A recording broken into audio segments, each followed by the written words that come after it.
Yeah, so I was a Peace Corps volunteer, like many of my co-storytellers.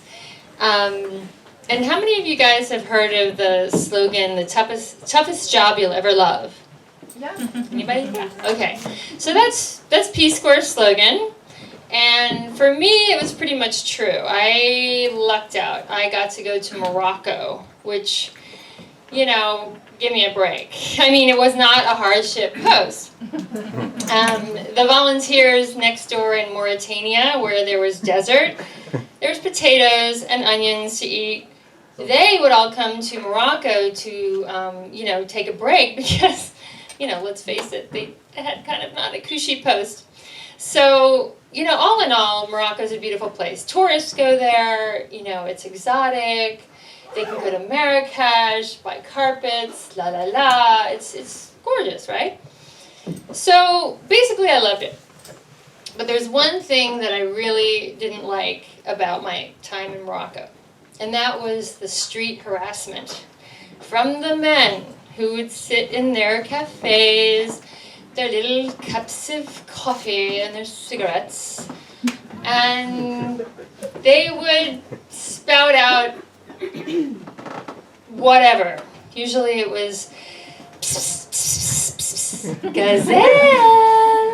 And I could never understand that. It's like, why am I being called a gazelle? I mean, that's like a four-legged animal. It's not attractive, not sexy. Or they'd even come out with, voulez-vous coucher avec moi? And I'm like, wait, that's what American guys say when they don't know how to speak French. So I'm really confused. But really, it was tough. It was like walking past a construction site every single day, from the time that I left my house in the morning to the time I got on my little moped and got to my little school, or my big school, but it was constant. But there was a refuge from all that, and that was my boyfriend's family's house, kind of my adopted family. And we would spend a lot of time together. I would just sit around with him in the living room, in the salon, on the ponge, these little ponges.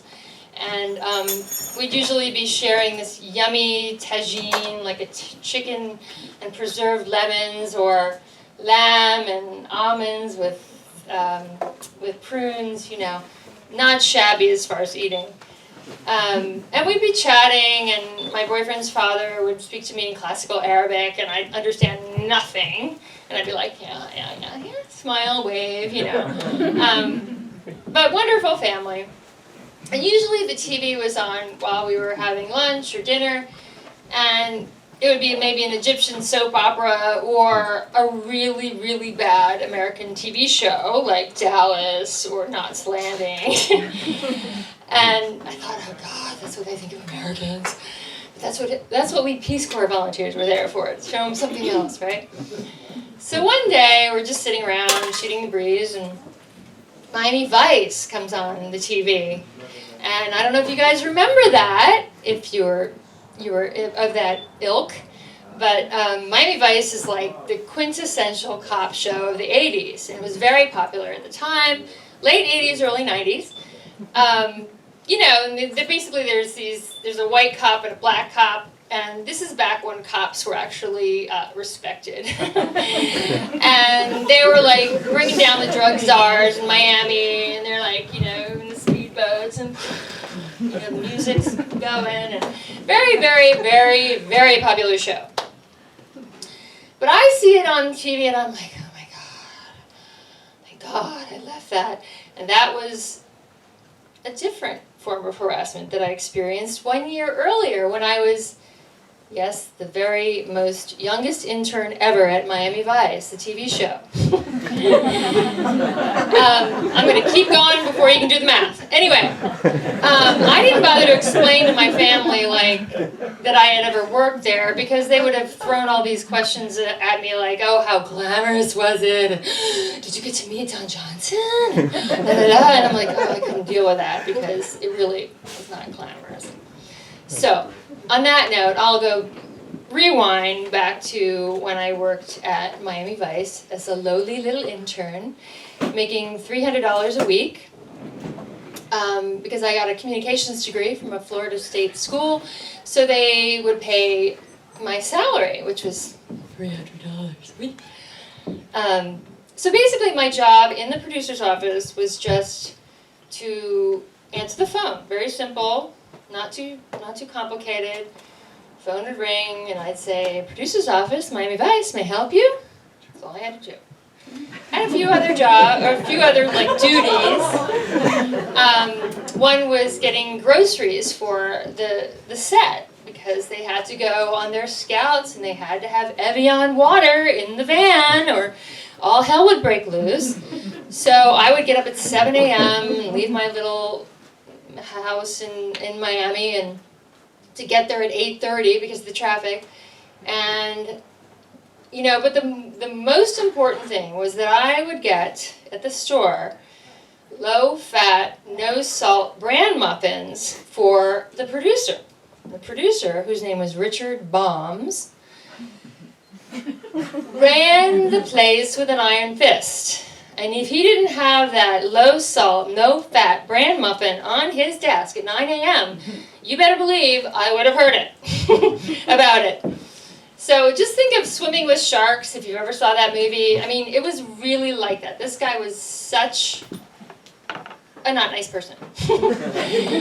And so he had two assistants directly working for him that were right outside his office, and he would never use his intercom, ever. He would just scream at them from his office and say, get this, what the beep is wrong with this? Get this here, why is this not here? Beep, beep. Basically beep, beep, beep, all epithets, all profanity. And let's just call his two assistants his witches, right? And he would just order him around.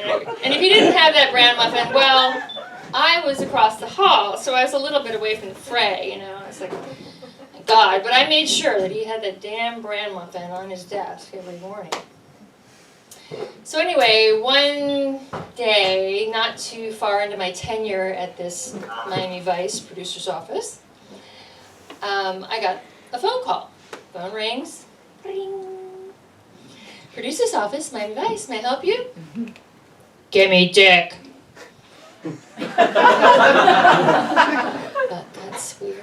Okay, let's try that again. I'm not sure I understood what that guy said. I'm sorry, I didn't understand. May I help you, sir? Give me dick! I thought, well, I did hear that. I'm thinking, my father's name's Richard, my brother's name's Richard. I know that dick probably means the producer. So, okay, I said, okay, hold on, sir. Let me see if he's available. He's on the phone. I'm sorry, sir, he's on the phone. May I have him call you back? You mean you don't know who this is? I guess I should know who this is. Whoever it is can call him Dick, and none of us can call him Dick. I know that. So he says, get me Kathy. And Kathy was one of the witches that worked right next to Mr. Bombs. So I transfer him there. And then I'm thinking, I have this uneasy feeling, like I just fucked up in some way. I don't know how I did. So 5 minutes later, Kathy says, Virginia, can you come into my office, please? I'm like, shit. She says, Virginia, do you know who that was? I said, no. Should I? She said, that was Don Johnson. He runs this show, and when he asks for dick, you get him dick. And by the way, he's the only one who can call Richard Dick. You got that? Oh, by the way, he said to get you fired. But since you're new here, we'll give you another chance. And I'm like, okay. I go back to my little munchkin desk. It was actually called the munchkin desk by one of the directors. I sit there and I'm like, fuck Hollywood.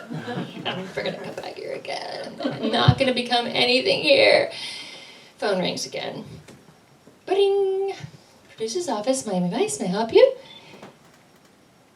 Give me dick. And I'm not stupid, right? I now I know who it is. Now I know I have to kiss you know what. I'm so sorry, Mr. Johnson. I had no idea it was you. I'm a little new here. So he's like, oh, that's all right, sweetheart. Transferred him over there. So after that, I was just like, whatever, I'm just gonna play the game, do my thing, and I'm gonna make it somehow, but not by being an intern. So a couple weeks later, I get a third call, but it's not at the office, it's at home, and it's the Peace Corps. And they say, you know what? We'd like to invite you to Morocco for the toughest job you'll ever love. I said, I didn't have to think twice. I was like, yeah, I'll take it. So Miami Vice became the toughest job I would ever leave.